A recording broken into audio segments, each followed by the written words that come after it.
Hi guys, it's Kelly Latevola here, and I'm back with another video for Neat and Tangled.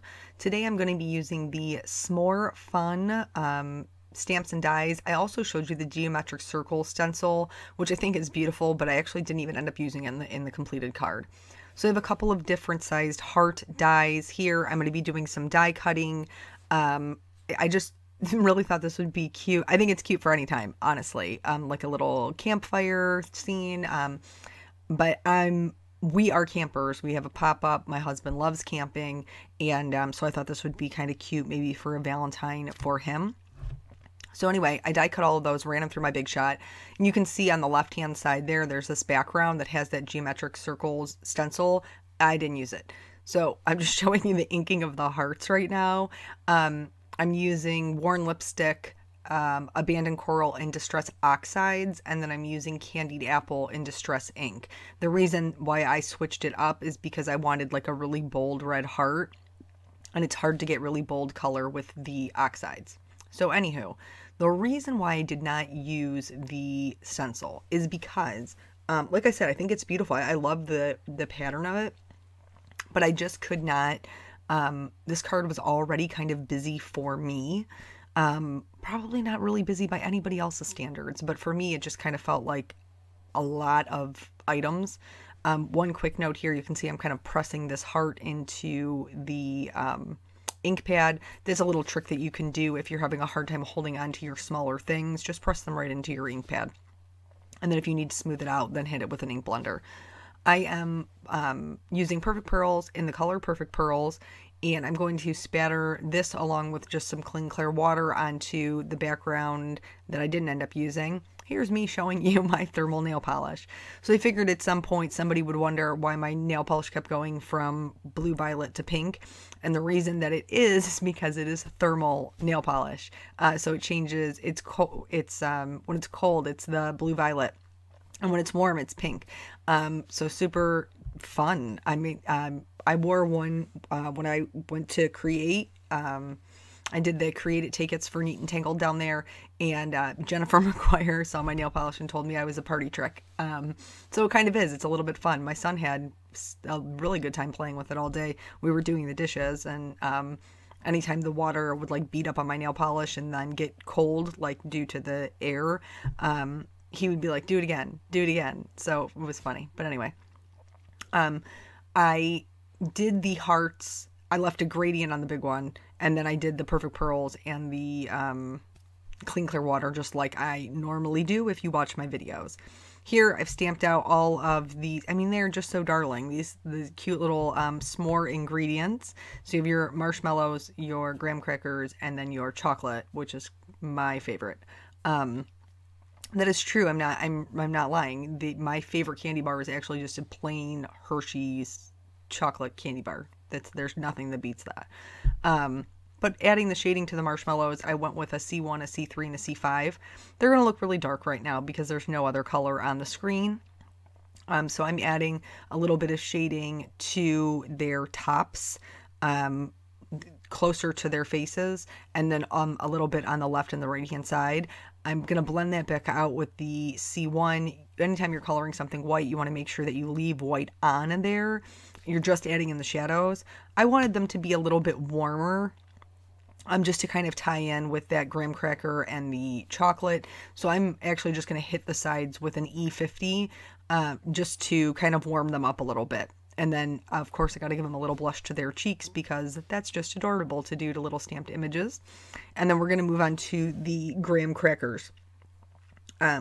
So for these ones, I used the E50 families. That E55 was just like the perfect color for a graham cracker in my mind. And it was just like, there is no better color for it than that. So I am adding shading to the left-hand side. I just have a tendency to color as if my light source is in the top right-hand corner. which doesn't even make any sense because I did it for the graham crackers and I did it for the chocolate, but for the marshmallows, they're colored as if there was a center light source.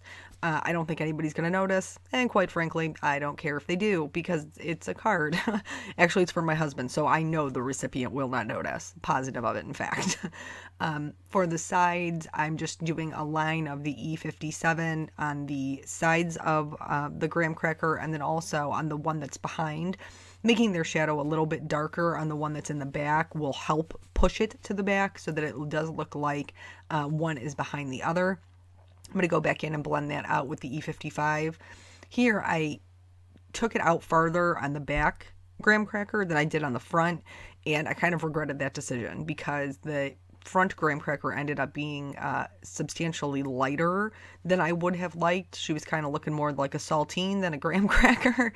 So I did go back in with the E55 and then blend that out with the E53 just so she was a little bit darker in color and looked more graham cracker-y.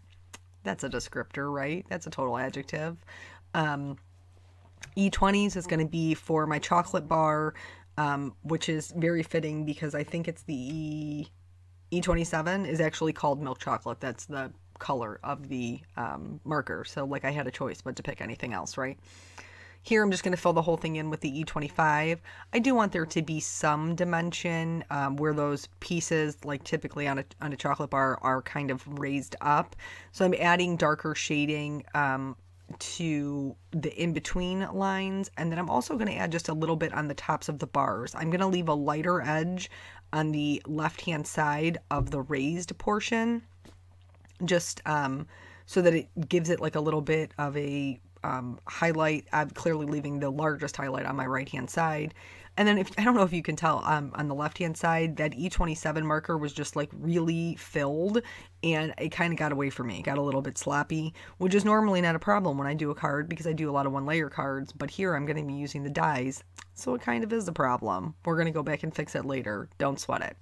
Here I'm going to work back out to that lightest color, just kind of bulking up those shadows a little bit, and then we'll blend everything back out with the E27, or I'm sorry, E25 on the right hand side. And then I'm going to grab my colorless blender. Anytime you're fixing any errors with your colorless blender, you actually want to use the tip of the marker and push it towards where you want the color to go, and then give it a couple of seconds to dry in between. You don't just want to keep oversaturating the area. Push it towards where you want it to go, let it dry for a few seconds, and then go back in there again if you have to. I forgot to add pink to the cheeks of the graham crackers and the chocolate, so I went back in to do that. Kind of regret a little bit doing it on the chocolate. I should have used a darker pink, but decisions were made. So now, white highlights. That's what we're doing. We're using a white gel pen to do the white highlights, and I did that on each item ingredient here. I hate to call them ingredients because they have such cute little smiley faces, but that's what they are. I'm going to outline all of my images using the EK Success, what is that thing called? Writing pen. I think it's a journaling pen. There we go. Journaling pen for the win. And then I'm going to line up my dies. And again, I'm going to run this right through my Big Shot. So I have kind of my pieces parts. And then from here, I'm going to start building my card. And this is where things kind of have gone awry. So this is what the card looks like with the background. I don't like it. I'm like, nope, I don't like it. Too much pink. Now let's try, we're going to try a different background using the cracked pistachio and broken china. There's that one. And that one's gone again. And it's totally not, like, it was just me. Like, I couldn't, there was, like, I had, how many hearts here? Like 6 hearts, 3 different stamped items, and the sentiment, which is a large one. And it was just like it was too much. And that's just me. That's my own personal style. That doesn't mean that it's going to be too much for you. If you like that look, then go with it. I'll just find other ways to use those backgrounds because I do think that they're beautiful. I just don't think that they're beautiful for this particular card. So anyway, what I ended up doing was the cracked pistachio and then adding a little bit of broken china, doing the same thing that I did before. I flicked on the clean clear water, flicked on the perfect pearls, and now we're back in it to win it. So I have all my little elements set up.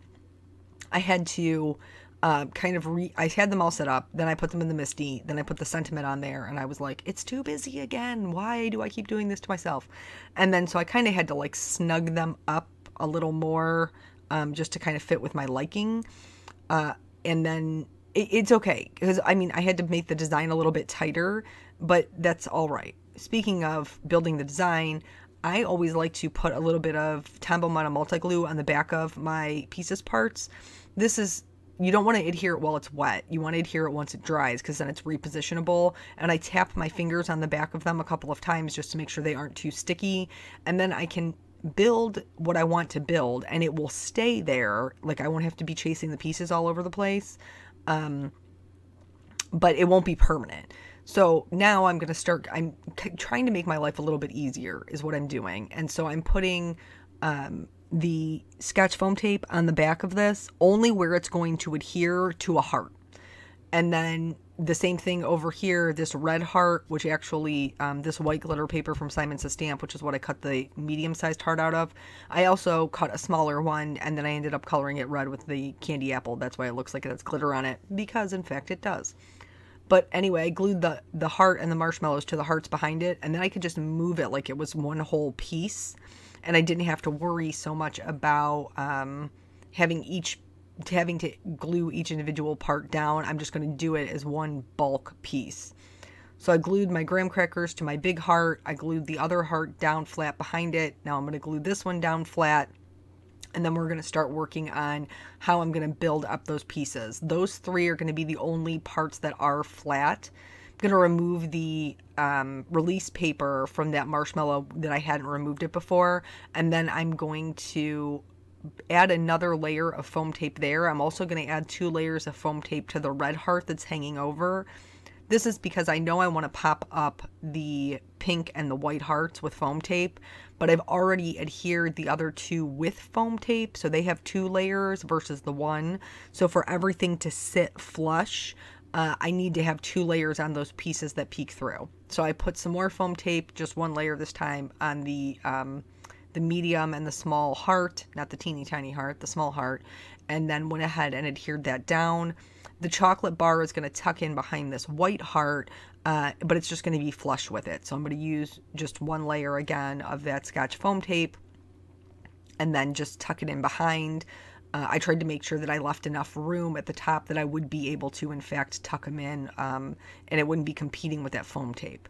I adhered that last little heart with 2 layers of foam tape, and then because I kind of had to stamp my sentiment a little bit, I guess a little bit funny. I don't want to say funny because funny sounds bad, but I just had to stamp it a little bit differently to be able to get it as close to the design as I wanted.